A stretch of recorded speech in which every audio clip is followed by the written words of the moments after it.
Activities Director of BSG, and welcome to our new podcast called Big Time Buzz. So I'm here today with Alex and Daniel, our new President and Vice President of BSG, and we're just going to talk a little bit today. Make sure to sign up for Brocktoberfest. The link is in all of our bios. It's going to be a super fun time. You should definitely come. Alex and Daniel, you want to tell us a little bit about yourselves? My name is Alexander Leonti. I am a senior here at Brockport. I am a psychology major, history minor. Something really cool is that I get to do research right now. And the research that I'm doing is actually really dope, and hopefully we get to publish it by the end of the year of 21. Hey everyone, my name is Daniel Jimenez. I am a history major, minor in political science. I'm from the Bronx, New York. And something cool about me is that I'm a nonconformist.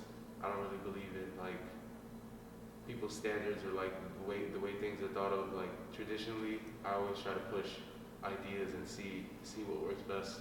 And yeah, I'm happy to be here. Okay, so do you guys just want to tell me a little bit about why you ran for president and vice president? Yeah. So originally, like I had joined BSG in 2018, and across that time, whenever election season came around, there would be someone whom I worked with who would like introduce or bring up like the idea of running for president or vice president. And each time it did feel good, but it didn't always feel right. It didn't always feel like the right running mate or like necessarily the right situation to step into.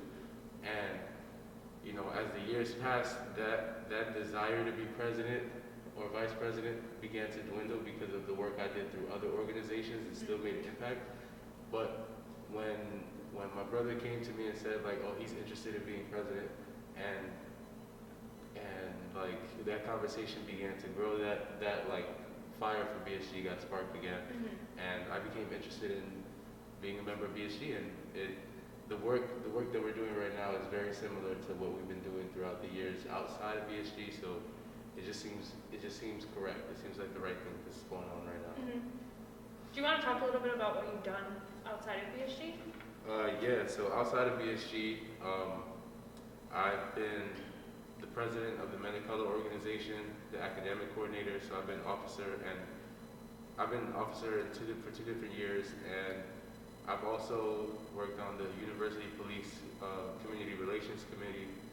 I am a brother of and a Fall 18 initiate of Alpha Phi Alpha Fraternity Incorporated, where I was the corresponding secretary and also the financial secretary.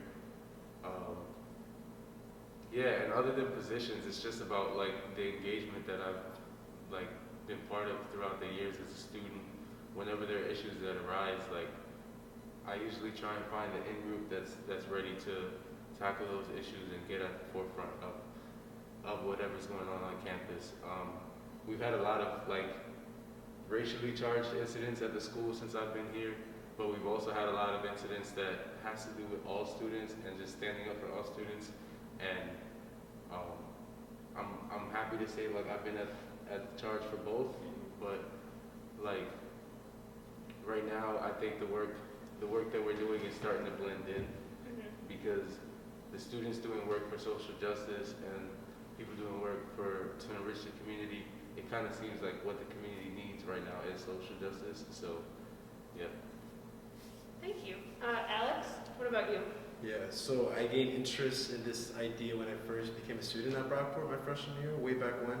And I had a pretty fair relationship with each of the following presidents and got to see the work that they did, especially on the New York City alumni trip. And I think that was a really cool part where I got to see how alumni communicated with that president and the vice president, and seeing the kind of influences that they had, and showing to how Brockport can create very strong leaders.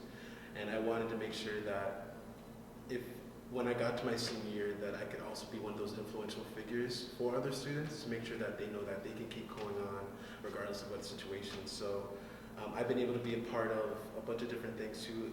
My brother and I have been able to do a lot of similar organizations.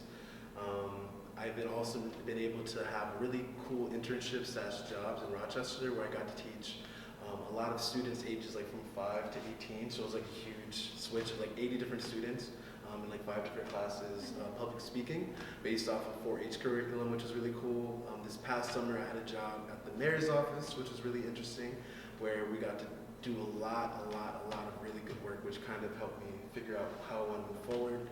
And I had a bunch of different jobs here on campus, off campus, and I think it's been really integral experiences that allowed me to want to move forward and want to develop and again move to that social justice piece that Danny was talking about. Speaking about social justice, what kind of things do you want to work on this year?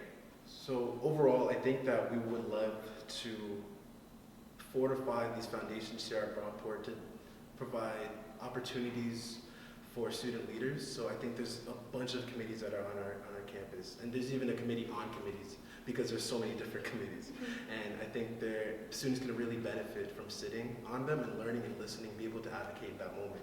A couple years ago, when Daniel and I got to go on the Unity trip, on that Unity trip, we were inspired to go to one of the college senates to advocate for one of the ideas that we had.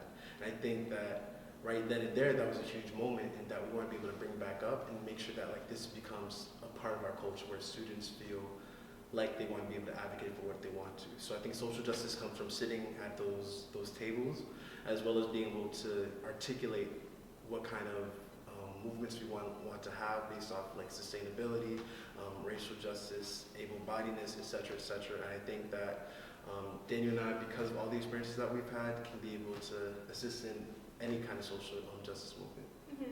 Do you have any advice for any students who are looking to start becoming leaders on campus? Yes. So if you're thinking there's something that the school needs, it's probably already there. It's just not being done at its highest capacity. So a lot of us students, when we go and embark on that student leadership track, like going into our first, second year, we tend to say, this is what we don't have, this is what's not going on, and just try and like raise that voice to everyone who's willing to listen. But the purpose of being a leader is being strategic, and a lot of what you learn as a leader early on is that I just need to think a little bit more. I need to make sure I calculate my movements more, and not in a sinister way, but maybe more so just to take a step back and see. It might not take so much brute force. It might not take so much, knocking doors down, sending all these strongly worded emails. When I could send one directly to the right point person and get a lot of things done. So being a leader is kind of learning who you want to make partnership with.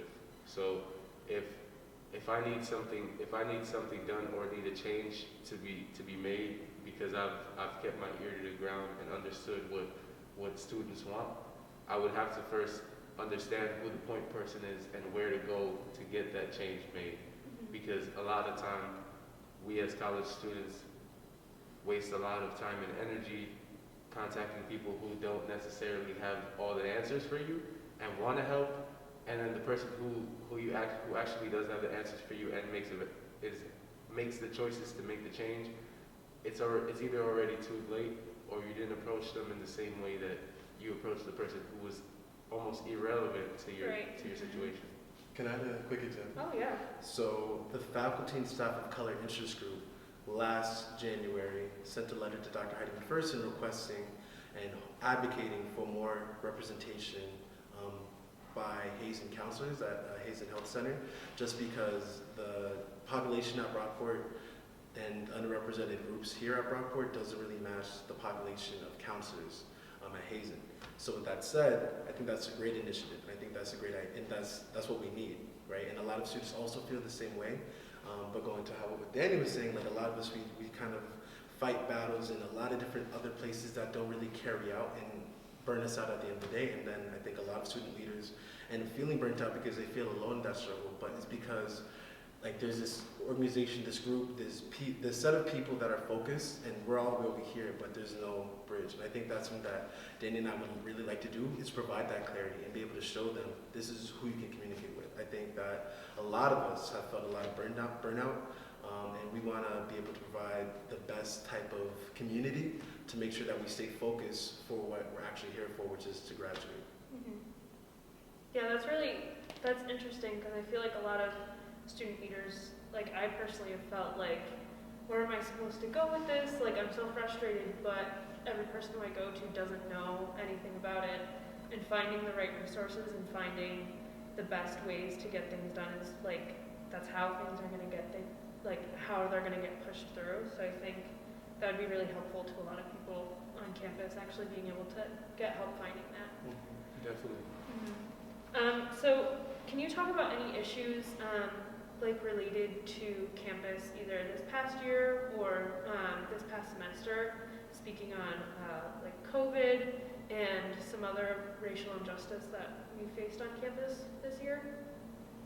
Well, so for the freshmen who may not be familiar with what happened last semester at Brockport, by the second week of March, it was over. By March 13th, by Friday, that Friday the 13th, it was done. Like we had shut down school and everything had changed to what you see today. So yeah, that just a little context on that. Mm-hmm. Yeah, and so going with that said, because of the impact of COVID, I think a lot of us got to focus on our craft and our specialties. So like if you were into clothes, you could focus on that. If you're into sports, you could focus on that. And I think like when it comes to athletes in particularly, they were able to really try to develop their body and push to go to that next level. And coming on the campus, they're like, oh, so I can't play a sport. Oh, okay, got you. You know what I mean? And so now we see varsity athletes socially distanced in this cert just as well as we see normal students, which is usually different because they usually are in the varsity locker room. So I think it'd be great to make sure that as we have all these varsity athletes, because I think our college produces really high caliber athletes because they recruit such a great base, to have them be a little bit more involved in terms of like not only having one avenue of thinking, that they need to think about intersectionality. So speaking to this summer's the riots and protests, more so the movement in the streets, not even a riot, not even a protest, the movement in the streets about Black Lives Matter and making sure that we understand that I am a person and that I actually matter and that my life has value. It's not a political movement, this is just who I am. And that I think this idea can be introduced to people that might have frayed from this idea because they're so focused on their own development.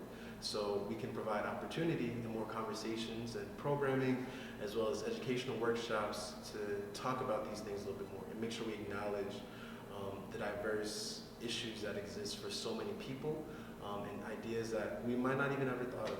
So I think that would be huge. Mm-hmm. And because of COVID-19, we ended up missing election season, and this was a lot of what you see now has been developed throughout the summer, and we're even still a little bit behind the 8 ball due to coronavirus, but we're gonna be up and running and fully focused on what we're doing by November 1st.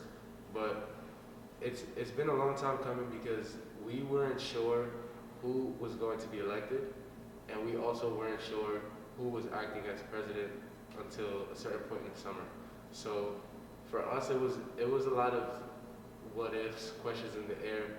But it did show that we all had a dedication to BSG, whether or not we were picked for our positions, because everyone was kind of trying to get the ball rolling and try and actually have a real BSG by the time the school year began. And all throughout the summer we had these questions. Dr. McPherson was sending videos out, and we kind of all related in that way and bonded over the fact that like, we don't know. Everything's up in the air, and that seems to be like the topic of conversation for people you pass by all the time. Like, it's either about the mask, about the coronavirus, or about the weather. Yeah. And it's like those tragedies make us bond, right? And I'd like to just segue that and tie it back into the fact that like with this social justice movement, we've got to understand that there's a certain level of connection to people who are under a degree of oppression. So like those spaces to have those people in the same place, to bond, to relate, to heal, that's necessary. So that's why students have been fighting so hard, even before COVID-19, even before George Floyd, for this all to be a better situation, because you know, there was a situation with someone at the school who used to work here, and they got fired, and students of color didn't necessarily like how the decision was made, and it brought us all together early in January, way before even this COVID-19 thing erupted, and it brought up the level of racial tension in the school when really the only message was that there's already a lack of representation at the college, and the college is continuing to take away people who not only represent but support people of color, and who are people of color as well. Yeah. So do you both have any messages that you'd like to give to the students? Yeah. I'd be remiss to say that as someone who identifies as a black and brown male, that I play on in this position of the patriarchy of a male-dominated space, and I think that's important to recognize that for people with female systems, that, you know, there needs to be recognition, there needs to be support, there needs to be allyship, and I think that it's important that we support and protect those who identify with the female system, and I think that's huge, and that's something that I would love to really focus in on. And as I'm learning my leadership, I'm still learning every day, but I want to make sure that I can be the best support, and I want to make sure that we can really introduce how to be family and introduce a family culture here at Brockport. And family culture is important, not necessarily just because of, you know, the kumbaya and the happiness. It's because when everyone is a network, or at least feels like a distant associate is accessible, you know, because in some environments, you and I may not be friends, right? But I at least know, hey, I can go into GroupMe, or I can go into the Brockport directory, find your email you, and you get back to me, or you'll see me on campus and say, oh, I saw your email, I'll look at it right now. So that kind of environment, knowing that your community is accessible, knowing that those who may not necessarily be in your silo, your clique, is accessible, allows for Brockport to grow. And I'm not saying that from a you know, build a better Brockport presidential perspective. It's just, if I know that someone has a skill and I'm able to put them in the right seat, and then I know another person has a skill and put them in the right department, we'd be better suited as a college to have the correct leaders in all these places. And for years we haven't done that. And it's not because of the fact that there aren't enough leadership positions, it's because of the fact that there's a lack of knowledge of the positions available, and then with what we do know and with the positions that we do see available, there's not enough room. You know, like a lot of students of color see certain organizations as that leadership path, that leadership track, and I don't blame them, because I was part of that as well. But there are a lot of places at the college that really do provide quality leadership experience without being, a member of an organization, a BSG organization, or anything like that. You know, I'd like to send a special message to all students. You know, C-STEP and McNair program. You know, if anyone's ever heard of C-STEP or McNair, go ahead into Cooper Hall, find either Barb Thompson or Helen Cheeves, and get in there and understand what that program is about. They'll really focus on your growth and success, and making sure you graduate, and making sure that your financials are intact as well. I think the last thing I would like to say is that, Dan, can you flip your hat around for us? Show us the back and the front. So, the hat that Daniel's wearing is a hat created by a brother of ours from the Mu Sigma chapter of Alpha Phi Fraternity Incorporated, which is a citywide chapter in Rochester, and it's for Wallace. We are losing everyone special. And I think that's a huge message. So in light of COVID-19, a lot of people are affected by losing family members, friends. Today we found out that we lost another member of the Brockport community. Respect to Cheyenne Farewell. And we want to make sure that we acknowledge that things are difficult, but you are not alone. And that you may feel as though the people that you care for most might be distancing themselves, again, socially, physically, mentally, spiritually. People might be losing their lives, things are going on, and things feel very hectic, but you are not alone. And I think that's the most important thing, and to show that we all at Brockport Student Government are very empathic people, and we can relate to your struggle and who you are. And I want to make sure that you understand that, again, one more time, you are not alone.